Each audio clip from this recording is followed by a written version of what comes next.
Disclaimer. This conversation is a fictional dramatization created for illustrative purposes and is not intended to serve as medical advice. If you or someone you know is experiencing symptoms of a mental health condition or any other concern, please consult a licensed healthcare professional or mental health specialist. Always seek the advice of qualified medical professionals for diagnosis and treatment options. David had always been the rock of his family. He worked hard as a project manager at a construction company, balancing long hours with family life. He was the type of man who rarely showed weakness, always focused on providing for his family and keeping things in order. But recently, Sarah began noticing subtle changes in her husband's behavior. At first, it was small things. David would forget family events or seem distracted during their evening conversations. But as the weeks passed, the changes became more noticeable. He started withdrawing from social interactions, even with close friends. Their weekend outings, which used to be a regular tradition, had become increasingly rare. David would often make excuses to stay home, claiming he was too tired or had too much work to catch up on. "Sarah, I don't know what's going on with him," she confided in her sister one afternoon. "David used to be so energetic, so involved. But now it feels like I'm losing him, even when he's here." The strain on the family. Sarah watched as the weight of David's behavior began to affect their family dynamic. Lucas and Emily, once excited to spend time with their father, were growing frustrated with his constant distance. They missed playing catch with him in the yard or curling up with him to watch movies on weekends. Now, David was often locked in his home office or staring blankly at the TV, seemingly lost in his own thoughts.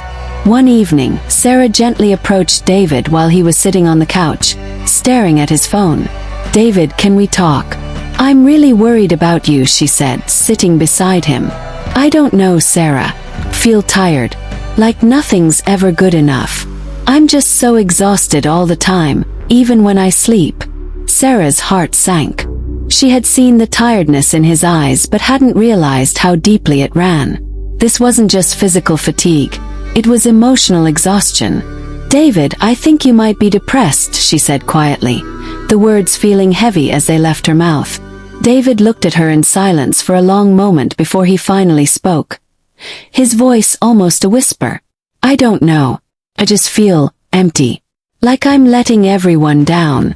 David's depression didn't show itself in the classic way many people expected.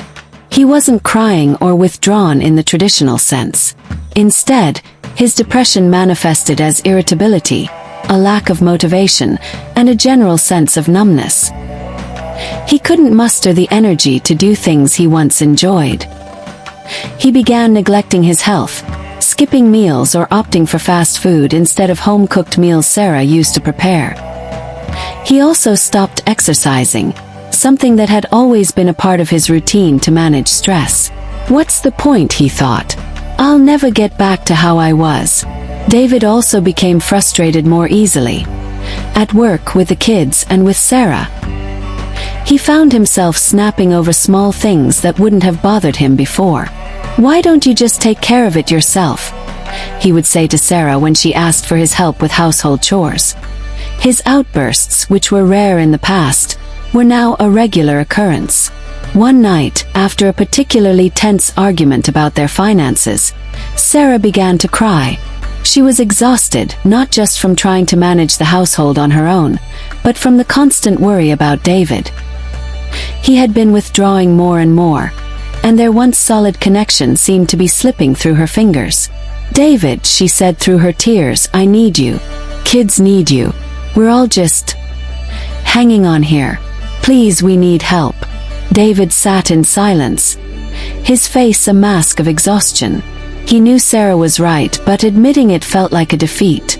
"I don't know if I can do it anymore," he said. His voice cracked with emotion. "I feel like I'm just failing." That night, after much encouragement from Sarah, David agreed to see a therapist. The first session was difficult. David had trouble opening up about his feelings, but the therapist provided a safe space for him to express his emotions without judgment. After several sessions, David was diagnosed with major depressive disorder. The therapist explained that depression in men can sometimes be disguised by irritability, anger, and emotional numbness, rather than the more obvious signs of sadness or crying. David's therapist helped him understand the impact of his depression on his family and his overall well-being. The therapist encouraged David to take small steps to re-engage with his life, such as re-establishing a morning routine, taking walks, and setting aside time for family activities. He also recommended that David see a psychiatric mental health nurse practitioner or a psychiatrist for possible medication to help manage the chemical imbalances that were contributing to his depression. He established care with a psychiatric mental health nurse practitioner who prescribed a medication to David and provided brief psychotherapeutic interventions at each appointment. David also continued to meet with the therapist. First, recovery was slow. David struggled to re-establish the energy and enthusiasm he once had for his family and work. However, over time he began to notice small changes. He started waking up a little earlier each day, making an effort to engage with his kids, even if it was just for a few minutes. Slowly, he began to reconnect with Sarah, apologizing for his harsh words and the distance he had created between them. One weekend, David surprised Sarah by planning a family outing to a local park. He wasn't feeling completely back to his old self, but for the first time in months, he genuinely enjoyed spending time with Lucas and Emily, throwing the ball around and laughing together. "Thank you for not giving up on me," David said to Sarah as they sat on a bench watching the kids play. "I don't know what I would have done without you." Sarah smiled, holding his hand. "You're not alone, David. We'll get through this together." It's been 6 months since David began therapy, and while the journey hasn't been easy, his family has started to see noticeable changes. David still has days where he feels overwhelmed, but he now has the tools to manage his depression. He attends therapy regularly and takes his medication as prescribed. He's learned to communicate better with Sarah, asking for help when he needs it, and the couple has reconnected emotionally. David also finds joy in spending time with his kids again. He plays basketball with Lucas, reads stories to Emily, and has even started taking up hobbies he once enjoyed like woodworking and hiking. His relationship with Sarah has deepened as they both understand that mental health struggles are a part of life, but they don't have to define their future. David's experience with depression was a wake-up call for him and his family. Through therapy, medication, and the unwavering support of his wife and children, David began the process of healing. His story highlights the often overlooked reality of depression in men, the irritability, isolation, and emotional numbness that can silently take hold of a person's life. But with the right help, it is possible to reclaim one's life and rebuild relationships. David and his family have learned that, while depression can create a heavy burden, it doesn't have to be carried alone.